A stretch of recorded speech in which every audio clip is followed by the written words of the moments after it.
चाहते हैं, चाहे वो पर्सनल प्रेयर हो, चाहे वो चर्च हो, चाहे हम किसी मीटिंग में हो, हम अपनी इच्छा को पूरा करवाने के लिए आते हैं। हालेलुया। हम बैठते हैं प्रार्थना में तो सोच कर बैठते हैं आज हम इस बात के लिए प्रार्थना करेंगे, आज हम परमेश्वर से इन बातों को मांगेंगे।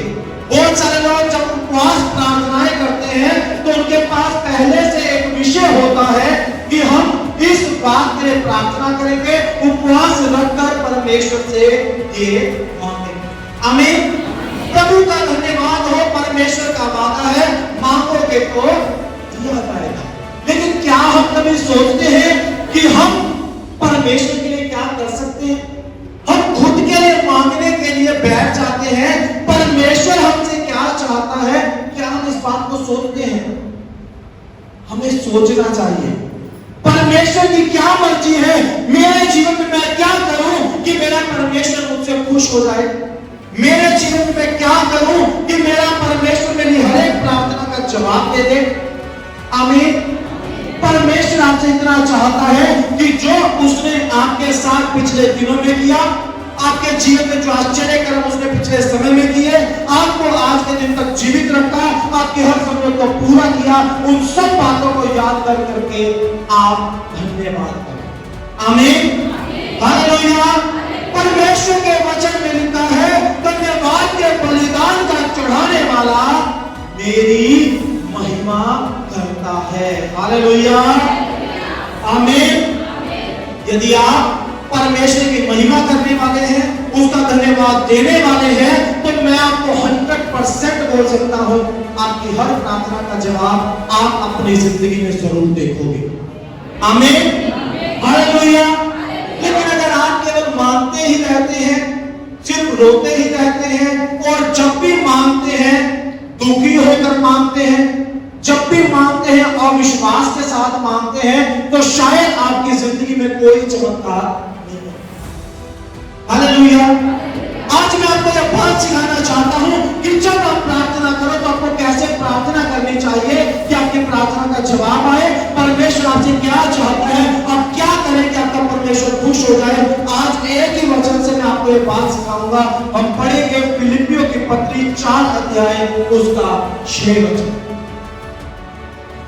फिलिपियों 4 का 6 वचन हम पढ़ेंगे। किसी भी बात की चिंता मत करो, परंतु हर एक बात में तुम्हारे निवेदन, प्रार्थना और विनती के द्वारा धन्यवाद के साथ परमेश्वर के सम्मुख उपस्थित किए जाए। आमीन। आमीन। इस वचन को जो हमने पढ़ा, यहाँ लिखा है किसी भी बात की चिंता मत करो।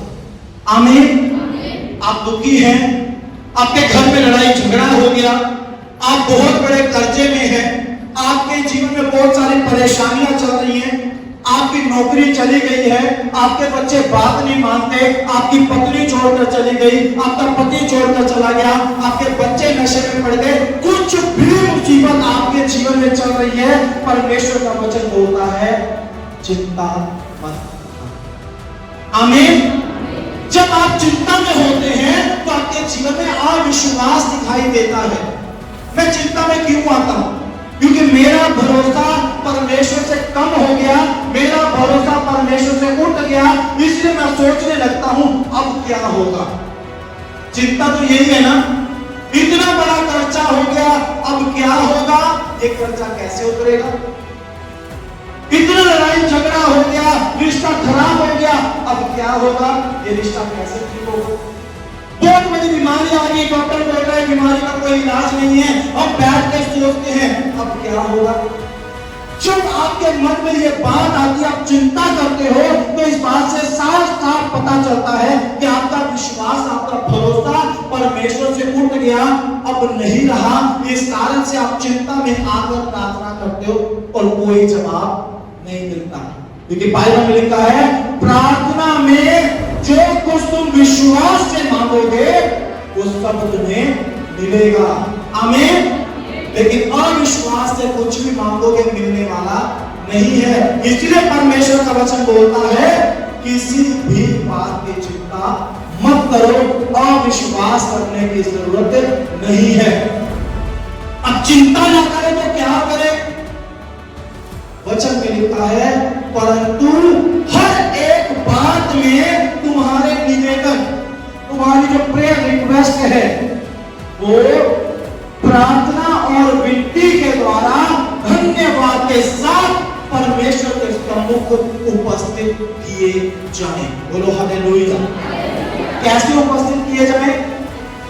धन्यवाद के साथ। आमीन। चिंता के साथ नहीं, दुख के साथ नहीं, रोते हुए नहीं, अविश्वास के साथ नहीं, बल्कि बाइबल यहां बोलती है धन्यवाद के साथ आप प्रार्थना करो। आमीन। अब धन्यवाद के साथ कैसे प्रार्थना होगी? धन्यवाद तो सारे बाद में करते हैं। पास्टर जी ने दुआ की थी, हमारी जिंदगी में चमत्कार हो गया, हमें बाइक की आशीष मिली, हमें गाड़ी की आशीष मिली, हमारे घर में ये समस्या खत्म होगी, हम कर्जे से आजाद हो गए, हम बीमारी से चंगे हो गए, हमारे इतने समय से दर्द था हम ठीक हो गए। ये सारा धन्यवाद जब चर्च में लोग करते हैं दवाइयों में, वो तो बाद में करते हैं। बाइबल क्या बोल रही है? धन्यवाद कब करना है? जब आपको प्रार्थना करनी है, एडवांस में आपको परमेश्वर का धन्यवाद कर देना है, इस विश्वास के साथ कि परमेश्वर ने आपकी जिंदगी में काम कर दिया और आप देखोगे वो सारे काम हो जाएंगे। हालेलुया। आमीन। यीशु मसीह चेलों को बोलता, प्रार्थना में कुछ भी तुम विश्वास से मांगो तो प्रतीति कर लो, तुम्हें मिल चुका और वो तुम्हारे लिए हो जाएगा। बोलो हालेलुया। आमीन। बाइबल हमें सिखाती है हमें यीशु मसीह का धन्यवाद एडवांस में करना चाहिए। हम किस बात के लिए प्रार्थना कर रहे हैं? आप प्रार्थना कर रहे हैं, प्रभु मुझे कर्जे से आजाद कर दो, तो बाइबल आपको बोलती है आप इस तरह से प्रार्थना करें, प्रभु यीशु आपका धन्यवाद, आप मुझे कर्जे से आजाद करने के लिए जा रहे हैं और आप देखोगे कुछ दिनों में, कुछ महीनों में आप कर्जे से आजाद हो जाएंगे। आमीन। आप बीमार हैं और आप या तो चिंता के साथ प्रार्थना करेंगे, पास्टर जी आप प्रार्थना कर दो, मैं इतनी बीमार हूँ, डॉक्टर ने जवाब दे दिया, डॉक्टर तो बोल रहा है इसका इलाज नहीं है, सारी जिंदगी दवाई खानी पड़ेगी, नहीं तो इसका आराम आने वाला नहीं है।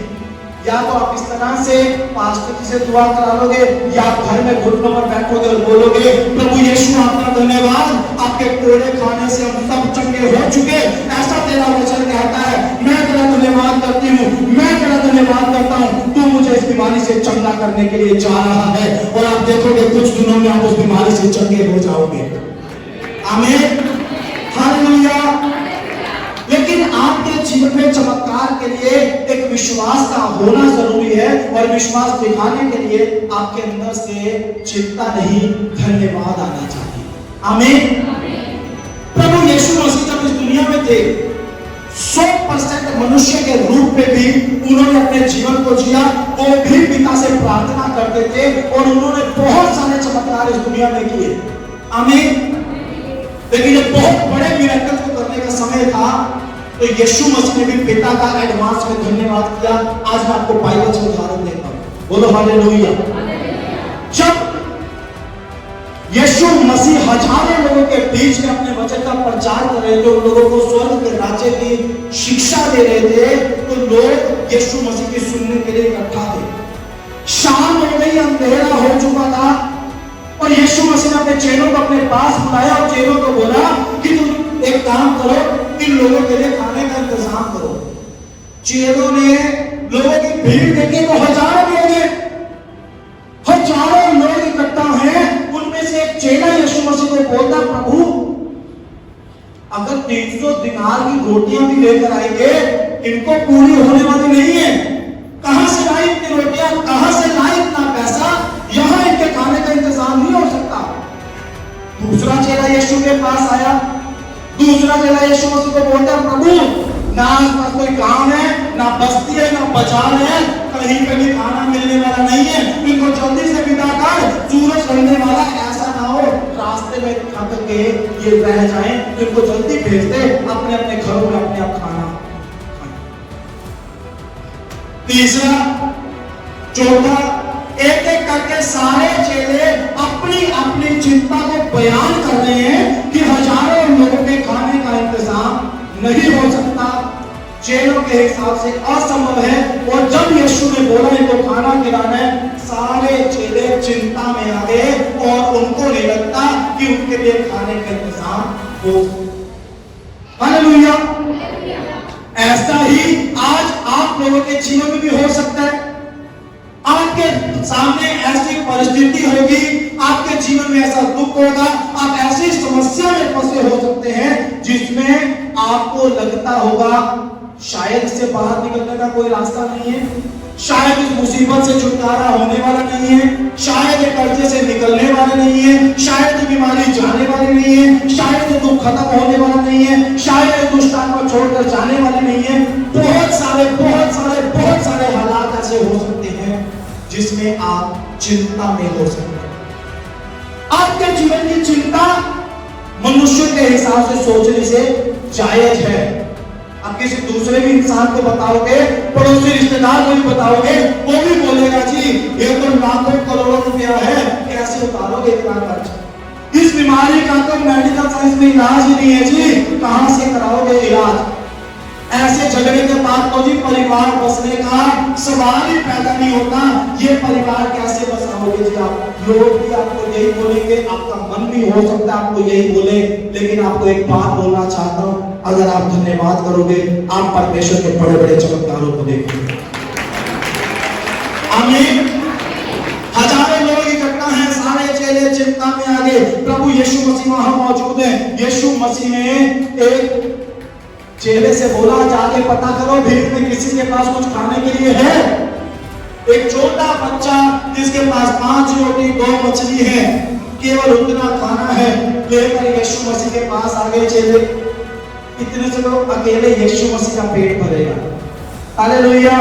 हजारों लोग खाने वाले हैं, 5 रोटी 2 मछली है, सिर्फ यीशु मसीह का पेट भर सकता है। लेकिन यीशु मसीह ने जब उन 5 रोटी 2 मछली को लिया तो चेलों को बोला एक काम करो, लोगों को लाइन के हिसाब से बिठा दो, इनको खाना खिलाओ।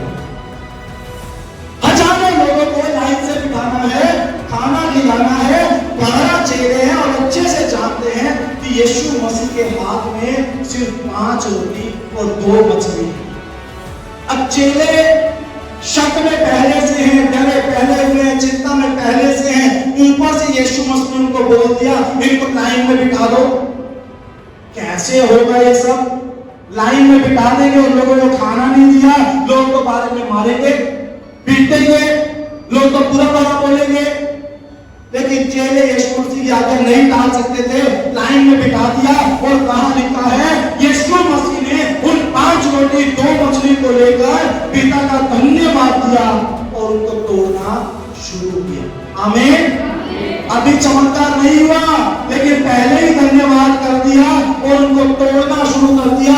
बाइबल बोलती है 5 रोटी और 2 मछली से 5000 परिवारों ने खाना खाया और उसके बाद भी 12 टोकरे रोटियों के बचे। आमीन। आपके ऊपर कर्जा लाखों करोड़ों का हो सकता है, लेकिन आपकी इनकम अगर 5 लाख 10 हजार रुपए महीना की है, खुदा उसमें ऐसी बरकत देगा। उस 5000 उस 10,000 के लिए धन्यवाद करना शुरू कर दो, आपका लाखों करोड़ों का कर्जा यीशु मसीह नाम से खत्म हो जाएगा। आपके शरीर के एक अंग में कोई बीमारी हो सकती है, आप खुदा का धन्यवाद करो, आपके बाकी शरीर को खुदा ने स्वस्थ रखा। आपके शरीर के उस अंग की बीमारी भी यीशु मसीह नाम से चली जाएगी। आमीन। हालेलुया। बाइबल में लिखा जिसके पास है उसे और दिया जाएगा। आपके पास जो है उसके लिए खुदा का धन्यवाद कर दो, जो नहीं है वो भी यीशु मसीह के नाम से आ जाएगा। आमीन। हालेलुया। एक दूसरी जगह पर प्रभु यीशु मसीह एक परिवार जिसमें 3 लोग हैं, मार्था है, मरियम है, उनका सगा भाई लाजर है, तीनों भाई बहन हैं। इनसे बड़ा प्यार करते हैं प्रभु यीशु मसीह। और यीशु मसीह दूसरे गांव में गए सेवा करने के लिए, पीछे से लाजर बड़ा बीमार हो गया। मार्था और मरियम ने एक आदमी को भेजा, जाकर यीशु मसीह को बताओ उस गांव में मिलेगा यीशु मसीह, उसको जाकर बता जिस लाजर से तू प्यार करता है वो बड़ा बीमार है, तू जल्दी से आ जा और इसको आकर चटा। मार्था और मरियम का विश्वास है यीशु आएगा तो लाजर चंगा हो जाएगा। उनका विश्वास बढ़ा। लेकिन जब यीशु मसीह को व्यक्ति मिला और यीशु मसीह को उसका संदेश मिला कि लाजर बड़ा बीमार होगा, उसको जाकर चंगा करना है, तो वहां पर बाइबल में ध्यान से पढ़ना लिखा है, यीशु मसीह जानबूझकर 2 दिन और 2 दिन और यीशु मसीह वहां पर इंतजार किया। और जब 2 दिन के बाद वहां से चले, वापिस आए, आने में समय लगा, तो पता चला लाजर को मरे हुए 4 दिन हो चुके हैं, कब्र में दफनाए हुए 4 दिन बीत चुके हैं। हालेलुया। गांव में एंटर होते ही खबर फैल गई, यीशु मसीह आ गया, यीशु मसीह आ गया। माता मरियम के घर में भी खबर पहुंची, यीशु मसीह आ गया। एक बहन यीशु मसीह से मिलने गांव के बाहर पहुंच गई और बोली रो रो कर, प्रभु अगर तू यहाँ होता तो हमारा भाई ना होता। हमारा विश्वास है प्रभु कि तू सचमुच में उसे चंगा कर देता, लेकिन तू नहीं आया, अब देर हो गई। यीशु मसीह बोलता है यदि तू विश्वास रखेगी तो परमेश्वर की महिमा को देखेगी। आमीन, हालेलुया। इतना बोलकर प्रभु यीशु मसीह गांव में गए और यीशु मसीह ने पूछा लाजर की कब्र कहां पर है। यीशु मसीह को बताया गया उसको उस जगह पर कब्र में दफनाया है, एक पहाड़ की गुफा है, उसके अंदर उसकी बॉडी को रखा हुआ है। प्रभु यीशु मसीह लाजर की कब्र पर गए, बड़ी भीड़ यीशु मसीह के साथ कब्र पर गई, उसकी बहनें यीशु मसीह के साथ कब्र पर गई। जब वहां गए, लोगों ने सोचा यीशु मसीह से बड़ा प्यार करता था, उसकी कब्र पर जाकर यीशु मसीह रोएंगे, यीशु मसीह दुख दिखाएंगे। लेकिन वहां जब यीशु मसीह पहुंचे तो प्रभु यीशु मसीह ने लोगों को बोला पत्थर को हटाओ। बहन बोल रही प्रभु 4 दिन हो गए उसको दफनाए हुए, शरीर में से बदबू आ रही होगी, शरीर में कीड़े पड़ गए होंगे, अब पत्थर को हटा के कोई फायदा नहीं, इतनी बदबू फैल जाएगी, यहाँ खड़े भी नहीं रह पाएंगे प्रभु, अब कुछ नहीं हो सकता। आना था, समय पर आता, उसको चंगा करता, अब पत्थर हटाने से कोई फायदा। मरियम जो उसकी बहन है, माता जो उसकी बहन है, उनको भी विश्वास नहीं कि अब कुछ हो सकता है। लेकिन यीशु मसीह बोलता है पत्थर को तो हटाना पड़ेगा। यीशु मसीह की बात टाल नहीं सकते, पत्थर को हटा दिया। और वहां पर लिखा है यीशु मसीह ने ऊपर देखकर बोला पिता मैं तेरा धन्यवाद करता हूं कि तू हमेशा मेरी प्रार्थना को सुनता है। और धन्यवाद देकर बोला लाजर कब्र से बाहर आ जा। और 4 दिन का मरा हुआ लाजर कब्र से बाहर आ गया। और जिसके शरीर में से लोगों को लगता है बदबू आ रही है, जिसके शरीर को लोगों को लगता है कीड़े खा रहे होंगे, वो लाजर 4 दिन का मरा हुआ उस कब्र से बाहर आ गया। जो नहीं हो सकता था वो हो गया, जो असंभव था वो संभव हो गया। ये यीशु मसीह ने करके दिखाया। आज भी यीशु मसीह ऐसे ही करता है, वो अपनी जिंदगी में आज भी ऐसे सामर्थ्य कामों को कर सकता है, वो करता है। लेकिन उसके लिए आपको धन्यवाद करना पड़ेगा, आपको उस पर विश्वास करना पड़ेगा। उसके पहले बोल दिया तू विश्वास करेगी तो परमेश्वर की महिमा को देखेगी। आमीन, हालेलुया। आज आपको यही बात सिखाना चाहता हूं, आज आपको यही बात बताना चाहता हूं। परिस्थिति आपके सामने क्या है उसको छोड़ दो, लोग उसके बारे में क्या बोलते हैं उसको छोड़ दो, आपके मन के अनुसार वो हो सकता है नहीं हो सकता उसको छोड़ दो। एक ही काम करो, परमेश्वर का धन्यवाद करो और प्रार्थना करो, क्योंकि धन्यवाद के साथ जब आप प्रार्थना करोगे परमेश्वर जरूर सुनेगा और आपकी जिंदगी में बड़े बड़े चमत्कारों को करेगा। आमीन, हालेलुया। जब धन्यवाद के साथ यीशु मसीह ने प्रार्थना की, 4 दिन का मरा हुआ लाजर बाहर आ गया। 5 रोटी 2 मछली से 5000 परिवारों में खाना खा लिया। इतने बड़े बड़े चमत्कार प्रभु यीशु मसीह ने किए। आज मैं आपको बोलना चाहता हूं, आप उसका धन्यवाद करना सीख जाओ, आप उसका एडवांस में धन्यवाद करना सीख जाओ। मैं इस बात का गवाह आपके सामने खड़ा हूं, मैंने इस बात की गवाही पहले भी आपको दी है, आज फिर से आपको गवाही देना चाहता हूं। जब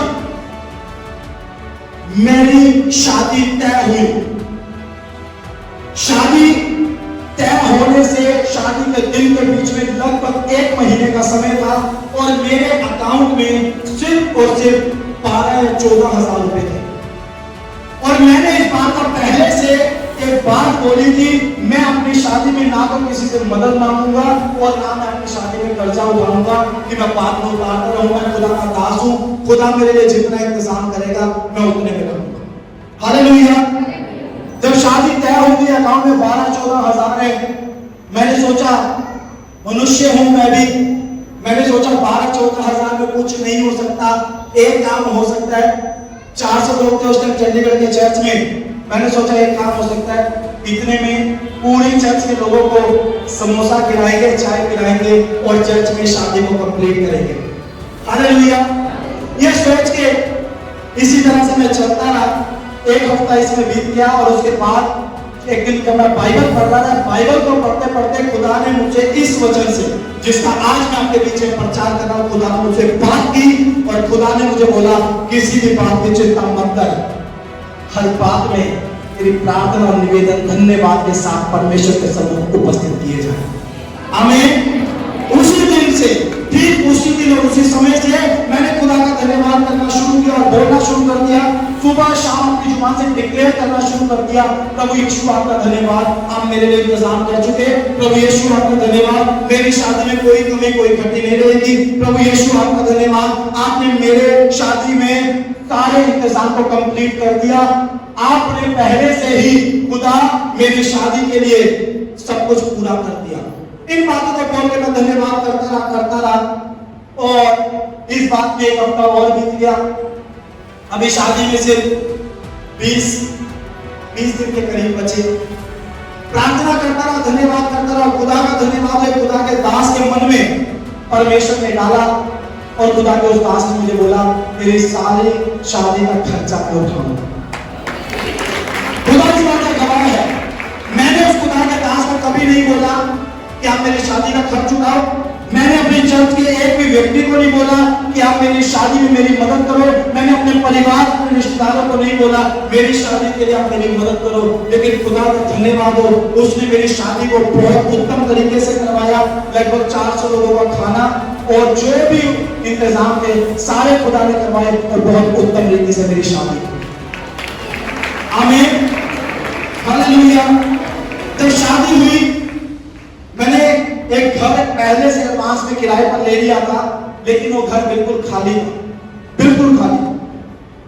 शादी हो गई। शादी होने के बाद रात को मुझे कहां सोना है, जमीन पर सोना है, चादर बिछाकर सोना है, गद्दे बिछाकर सोना है या बेड पर सोना है, मैं नहीं जानता। लेकिन मुझे वो वचन अभी भी याद था और मैंने खुदा का धन्यवाद किया। प्रभु यीशु आपका धन्यवाद, आप मेरे लिए एक अच्छे बेड का इंतजाम करने के लिए जा रहे हो।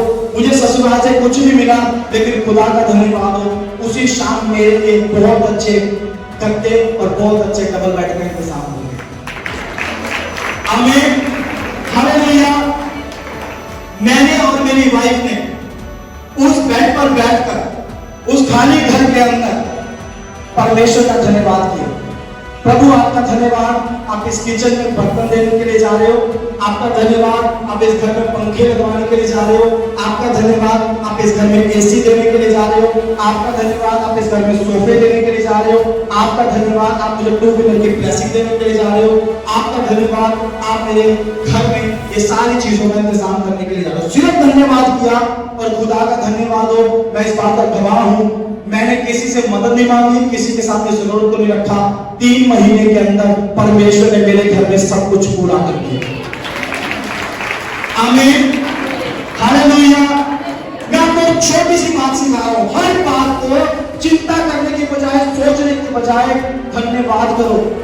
अगर मैं चिंता करता शादी पे तो कई लाख लग जाएंगे, उस कई लाख मैं कहां से लाऊंगा, मैं तो खुदा का दास हूं, मैं लोगों से मांगने जाऊं, मैं चर्च के अंदर लोगों को बोलूं मेरी हेल्प करो, या मैं खुदा के दासों से मांगूं, या अपने रिश्तेदारों के पास जाऊं, या अपने परिवार के लोगों को बोलूं। मैं बहुत सारी बातें सोच सकता था, लेकिन खुदा का धन्यवाद हो, मुझे कुछ सोचने की जरूरत नहीं पड़ी। उसने अपने वचन से मुझसे बात की और जब मैंने वचन के अनुसार प्रार्थना की, उसने मेरी प्रार्थना को सुना और मेरी जिंदगी में चमत्कार कर दिया। आमीन। आज आपको इसी बात को सिखा रहा हूं, आप बीमारी की तरफ मत देखो, अपनी जरूरत कितनी बड़ी है उसकी तरफ मत देखो, हालात क्या है उनकी तरफ मत देखो। आप देखो तो खुदा की तरफ देखो। खुदा का दास दाऊद बोलता है, मुझे सहायता कहां से मिलेगी? मुझे सहायता यहोवा की ओर से मिलेगी जो स्वर्ग और पृथ्वी का करता है। आमीन। वो बोलता है मुझे सहायता कहां से मिलेगी? यहोवा की ओर से, जीवित परमेश्वर की ओर से। वो बोलता है मैं अपनी आंखें पर्वतों की ओर लगाऊंगा, किसी मनुष्य की तरफ नहीं, अपनी प्रजा की तरफ नहीं, दूसरे राजाओं की तरफ नहीं, मैं अपनी आंखें पर्वतों की ओर लगाऊंगा, ऊपर देखूंगा, परमेश्वर की ओर अपनी आंखें लगाऊंगा और मुझे सहायता वहीं से मिलेगी। आमीन। आज आपको भी यही बोलना चाहता हूं, आपको सहायता कहां से मिलेगी? यहोवा की ओर से, जीवित परमेश्वर की ओर से मिलेगी। लोगों की तरफ देखना बंद कर दो। बाइबल में लिखा श्रापित है वह मनुष्य जो दूसरे मनुष्यों पर भरोसा रखता है। आपका भरोसा हो तो आपके जीवित खुदा पर हो, आपका भरोसा हो तो उस यीशु मसीह पर हो और धन्यवाद के साथ दुआ करनी शुरू कर दो। हर एक दुआ जो आप धन्यवाद के साथ करोगे उसका जवाब आप अपनी जिंदगी में जरूर देखोगे। आमीन। हालेलुया। खुदावंद यीशु आज आपको ये बात जो सिखा रहा है ये उसकी आवाज है। अगर आप उसको सीख गए, आपके जीवन की सारी चिंताएं खत्म हो जाएंगी, आप टेंशन में नहीं रहेंगे, आप खुशी और आनंदित जीवन को जिएंगे, क्योंकि वचन में लिखा है प्रभु में सदा आनंदित रहो। मैं फिर कहता हूं आनंदित रहो। आमीन। आप आनंद और खुशी के साथ जिंदगी को जिएंगे, लेकिन कब? जब आप धन्यवाद के साथ प्रार्थना करना सीख जाए। आमीन। यदि आप भी अपनी आशीषों को पाना चाहते हैं, अपने जीवन में चंगाई और छुटकारों को लेना चाहते हैं, तो आप भी जरूर आए लिविंग ग्रेस चर्च दिल्ली में, अंबेडकर भवन, आराम बाग, झंडे वाला, न्यू दिल्ली, हर रविवार सुबह 10 बजे से लेकर 1 बजे तक।